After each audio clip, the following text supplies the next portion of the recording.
Let's kick things off with Donald Trump. He was doing really well with black voters when he was running against Joe Biden, probably because black people don't with ghosts. But Kamala Harris is now stealing back some of Trump's black support. So today, Trump sat down with an interview with the National Association of Black Journalists, and things got off to a rocky start. A lot of people did not think it was appropriate for you to be here today. You have pushed false claims about some of your rivals, from Nikki Haley to former President Barack Obama, saying that they were not born in the United States, which is not true. You have told 4 congresswomen of color who were American citizens to go back to where they came from. You have used words like animal and rabid to describe black district attorneys. You've had dinner with a white supremacist at your Mar-a-Lago resort. So my question, sir, why should black voters trust you after you have used language like that? Tough question. But hey, at least this is a good chance for former President Trump to address the concerns of black voters by answering with civility and grace. Well, first of all, I don't think I've ever been asked a question in such a horrible manner. First question. You don't even say, hello, how are you? Are you with ABC? Because I think they're a fake news network, a terrible network. Okay, not a great start talking to a room full of black journalists, but you can still recover.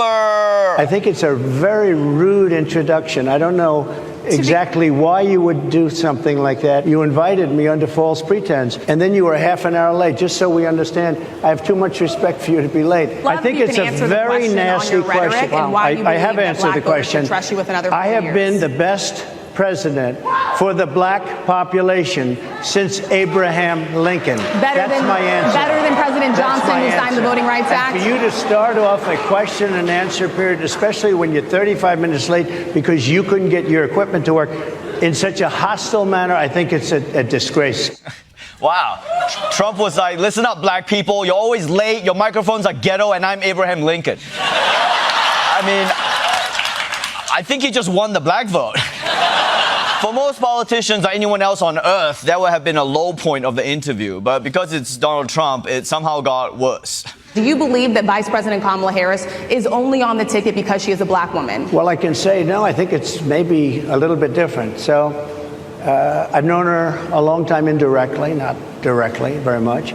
And she was always of Indian heritage, and she was only promoting Indian heritage. I didn't know she was black until a number of years ago when she happened to turn black, and now she wants to be known as black. So I don't know, is she Indian or is she black? She has always identified as a black woman. She went to a historically black college. I respect either one, but she obviously doesn't, because she was Indian all the way, and then all of a sudden she made a turn and she became a black person. Just to be clear, sir, do you believe that I think somebody should look into that too when you ask continue in a very hostile, nasty tone. I don't know what's worse, that he thinks she turned from Indian to black, or that he thinks someone should look into that. Right? Who should look into that? Like, does he think the FBI is the federal black investigators? I don't think she turned from Indian to black, okay? She's Indian and black. Like, what does he think happens? When the time is right, Indians go into a cocoon and they play some Drake and they come out black. Let's kick things off with